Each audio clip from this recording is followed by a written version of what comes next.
Morning, I'm in Rio. Look at this. This is the taste of Korea, because Korea is going to host the Winter Olympics. And it's really cool. They've got some really cool stuff. Let me show you this stuff. And they've got a virtual, they've got a virtual ski jumping machine. Look at this, look. Can you see it okay? They've got a virtual ski jumping machine, and it's hilarious because, you know, the guys are putting the goggles on and then they're like standing like that, and then they think they're doing a ski jump. So you can imagine the yells that have been going on. Right, Arthur wants me to do some vids because I'm in Rio enjoying another holiday. Thank you guys. And we've been given lots of questions by you guys. So one is how to spot a rogue builder. Well, difficult to be honest until you try them out, but there are a couple of things. Number one, go see, I mean, it's the obvious stuff, isn't it? Take references. But actually I've had 2 builders go what you might call rogue on me. Most of my builders are fantastic and I've got great working relationships with them, but you know, we've done enough deals that we're going to have a couple of rogue builders, and I've had 2, and both of them did in fact both of them did 7 good projects and then they were crap. So they didn't start off rubbish, but they, for whatever reasons, circumstances or behaviours, you know, behaviours came out over time. And if you think about your relationship with anybody, people that you just initially thought you were going to hang out with and eventually thought, you know what, you're not for me, it's often over time and over doing stuff together, you find out that, you know, things aren't good. So there's two things: spotting a rogue builder at the beginning and then spotting a rogue builder halfway through. I've done a video on how to set yourself up for working with a builder, and I've talked through the contract and the payment schedule. So I would suggest you want to download a JCT contract and have an agreed payment schedule. For smaller projects we do 30%, 30%, 30% with 10% for snagging, so you're never kind of massively out of pocket if something goes horribly wrong. And I also think you should have a written contract, so JCT on their website do a good one for like 30 odd quid, and also make sure that you and the builder have a very clear written spec, so at least that on the outset helps you. And then as it goes wrong, don't be frightened to pull the plug. If the thing is going wrong, I've had a power struggle one time where I ended up emotionally feeling like I could hardly step on site, my own site. What? That's mental. But you know, bless him, he was just power struggling like mad, and it's just not cool. You know, so I ended up terminating the project. It was pretty tough, it was pretty scary. It was pretty frustrating. It cost me a little bit of money, but you know, it was a much better thing than continuing. And then on the other side, I've had a guy that just did really crap work and ended up walking off site. You know what, we sat down and we talked with the subbies and got subbies in. So, you know, those things are going to happen to you at some point in property. So number one is get yourself set out in an organised fashion with a contract, with an agreed spec, with an agreed payment schedule. And if they ask you for too much money up front, say no. You know, if you've never worked with them before, don't put any money up front.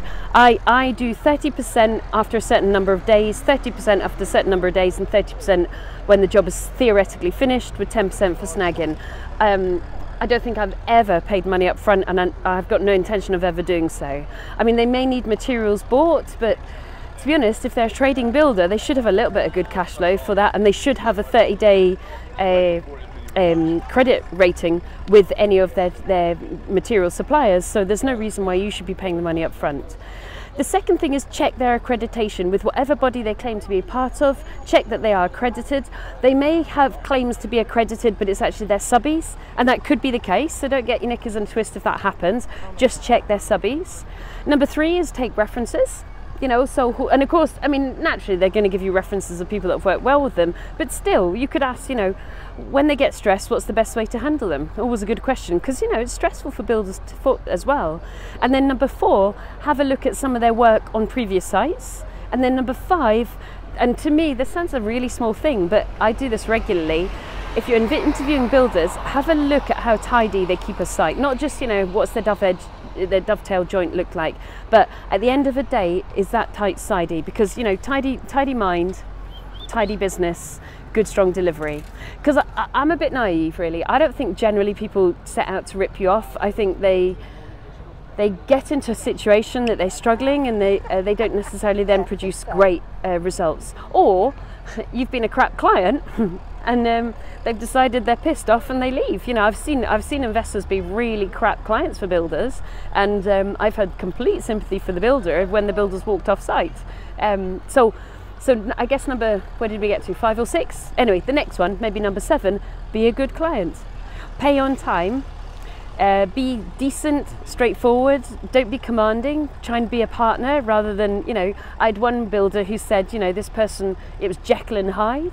You know, the way they talked to me, I decided I was never going to do any favours for that person again. Well, you know, and that person ended up screaming blue murder that they had a rip-off builder. Well, I don't know the circumstances that was between the two of them, but when you've pissed your builder off to the point they no longer want to provide a good service, it's a relationship doomed to fail, isn't it? So from your end, be a really good customer and you're much more likely to get a really good builder relationship.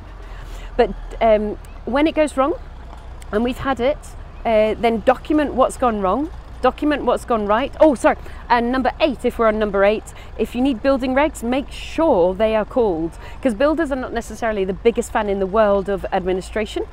I mean, it's because they're builders. You know, if they were administrators, they'd be sat behind a computer.